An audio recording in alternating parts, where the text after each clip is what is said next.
Rich, I want to move now to the Constitution. This is a huge subject alone. We could spend hours covering this, but I want to try to focus in on a handful of areas. So first, look, we're living in a time where most of our founding fathers' fears are coming to pass. I know you've eloquently pointed out on numerous occasions what Obama's doing to America. And not just Obama, but basically the entire progressive movement, which has taken over a Democratic Party that, to a large extent, through much of its past, actually served some positive benefits. You know, there was a lot of Blue Dog Democrats, for example, who did a lot of good things for this country. But this is, you know, John F. Kennedy's Democratic Party is long since dead. I want to throw two quick quotes at you before I ask you a question here. Thomas Jefferson said, "Congress has not unlimited powers to provide for the general welfare, but only for those specifically enumerated." And I highlight the word enumerated in the Constitution.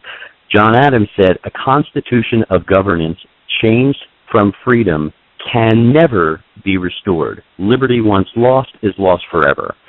So with that in mind, how sacrosanct does candidate Rich Pezzullo view the U.S. Constitution, and what is the contemporaneous relevance of our Founding Fathers' principles on, there's a handful of issues we can cover here, but I want to start with American sovereignty, privacy, the NSA, that general area of issues, and then I want to move on to illegal aliens, amnesty, Obamacare, and the Second Amendment, because I think all of these are hot-button issues that frame the enormous difference between the conservative movement and the progressive liberal movements in this country. It's a pretty big question, so let me simplify it and then also invite people to visit my website at www.pezzullo.com to see full videos on a number of issues that revolve around the Constitution. The fundamental rules that empower government are set forth in the Constitution and need to be followed. Rules matter. If you don't follow the rules, who's to say that you couldn't give a guy another pitch even though he's had 3 strikes? Well, but rules matter. You can't do anything unless everybody agrees on the rules going in. The rules for the government were debated by people who had studied utopian theory and rises and falls of civilizations all the way up to their very own. They were watching what was going on in Europe, which they had left, and they set about to put into place a system that recognizes the fact that human beings make mistakes. Power tends to accumulate into government. Government is and can be corruptible. They tried to put together a system where the different branches would watch over each other, none would become too powerful, and most importantly, would never have a reason to go out and touch an individual citizen and deny them of their property without due process, or harass them in their free enjoyment and quiet enjoyment of the fruits of their labor. That was the intention of the Constitution, developed by people who had just broken from tyranny and studied civilizations throughout history that have risen and fallen. What we're seeing is the branches of our government constituted to protect liberty and basically ignoring the Constitution. If we go back to the Constitution, compel people to do it, speaking as Senator Pezzullo, I would be standing up and saying, the people of New Jersey do not need to wait for the Supreme Court to say this is unconstitutional. In reading it, we don't have the enumerated power to do what you're contemplating by this legislation, and I would have to vote against it. That's why all the Republicans voted against the Affordable Care Act. They voted against Obamacare. The government does not have the power to do what it is that they set about to do, and our legislators knew that. The Democrats chose to ignore the Constitution, realizing that no one with sufficient standing could challenge such a complicated piece of legislation and get it thrown out. They've studied the history of the Supreme Court and knew they would most likely be triumphant. They took their chance and they won. It's Obamacare that pushed us into a post-constitutional society where the people with the most votes in Congress get whatever they want, whether it's legal or not, whether it's constituted or not, whether it will further the cause of liberty or not, whether it will improve the general welfare of the people or not, whether it will make it a more perfect union or not. The people with the most power in Washington will get what they want. That's not what the founders had in mind. That's what the Constitution is supposed to prevent. So what we need to do is reinvigorate people's attention to the Constitution and reignite people's sense of outrage when the government chooses to ignore the Constitution. Well, I think you handled this very nicely, and I threw in those various issues because I think individually they're extremely important, but you touch on something that's possibly more important than any of those. We are a nation of laws. For effects here, I'm going to drop a copy that I always keep handy of the Constitution from a foot above my desk. You hardly heard it make a sound. If I dropped a copy of just the Obamacare legislation itself, the filament in my now illegal light bulbs would probably all shatter. That is not the way this was designed, and we don't even understand those laws, but even the laws we understand, what we have is people like Eric Holder literally do what our nation was founded against, acting like a king and hand-selecting which laws and to whom we may want to apply them, as we've seen with the IRS scandals.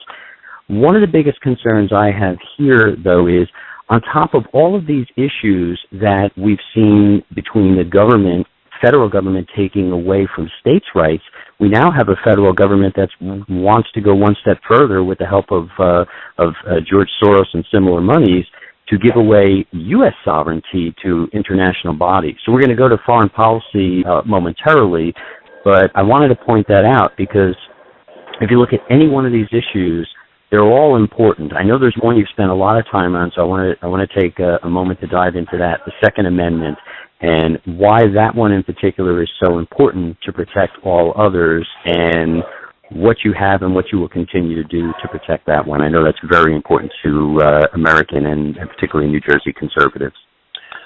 The Second Amendment is the individual's right to defend themselves. That's a God-given right. It's the most fundamental human right that's addressed in the Constitution, the ability to protect oneself from danger, from tyranny. That's why that one is so important. And when the founders put it in there, they knew exactly what they were talking about when they inserted that in the Bill of Rights. And it's very important that we do not ever take away the right of the people to defend themselves. When the people fear the government, you have tyranny. And when the government fears the people, you have freedom. And that is the history of man on earth and civilization. You need to have people that can defend themselves because the Supreme Court has taken away the obligation of the government to defend any one citizen or to protect any one citizen.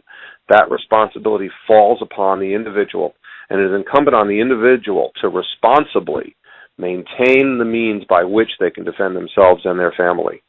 That's why that's important to me. It has to do with defending your right. It has to do with the rights of the woman cowering in a closet trying to protect herself and her daughter from intruders that have come in her house. I cringe at the government's attempt to disarm her and put her at the mercy of elements that have made themselves very apparent in communities all across this country. They're not going away. Home invasions are up. The risk of civil unrest has not gone away. We have seen entire neighborhoods be set upon by crowds of people rioting and wrecking and robbing. That has not changed in America, and the right to defend yourself in those situations should not be taken away from anybody.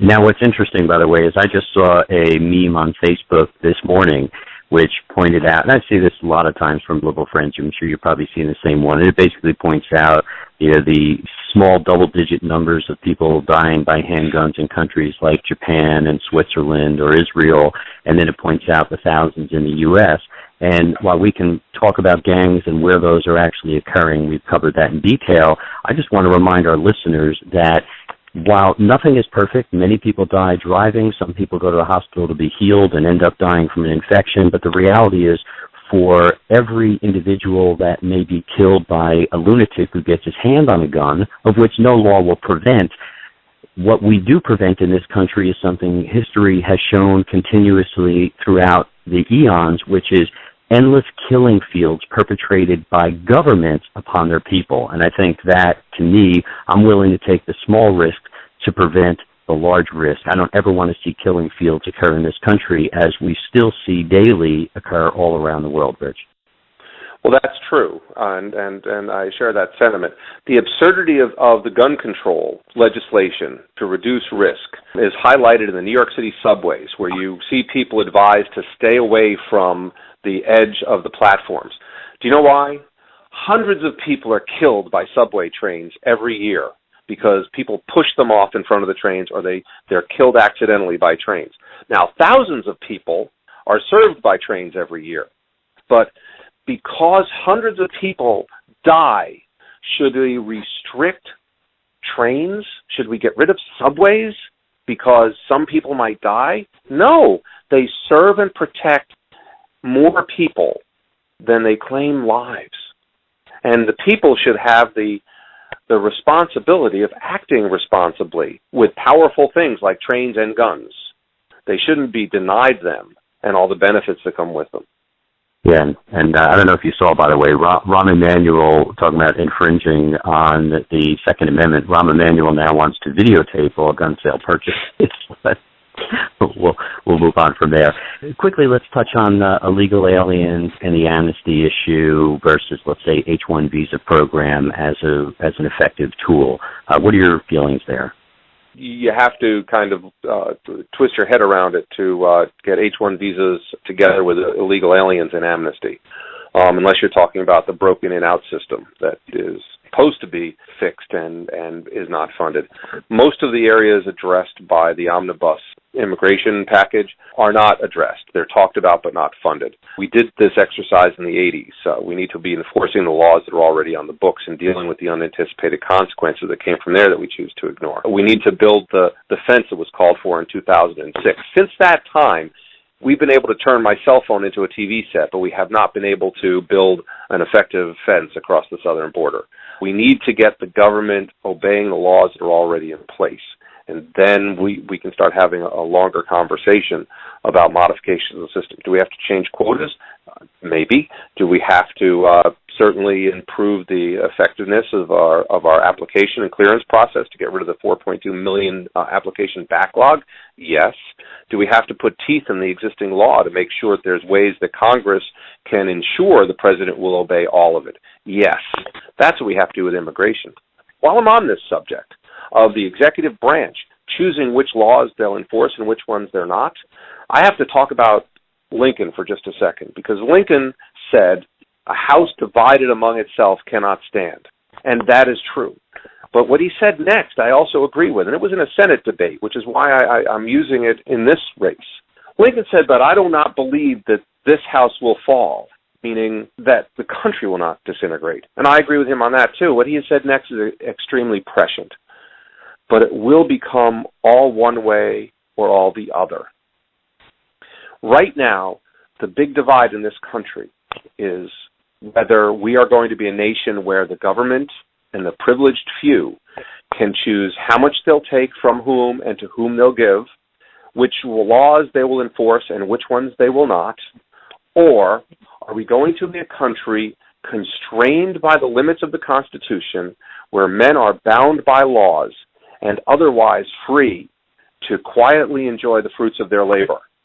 That's the big divide. And I firmly that it will become all one way or all the other. And we must choose the side of law, order, freedom, and opportunity, because the other side puts us on a path towards 1,000 years of darkness that has no way of return.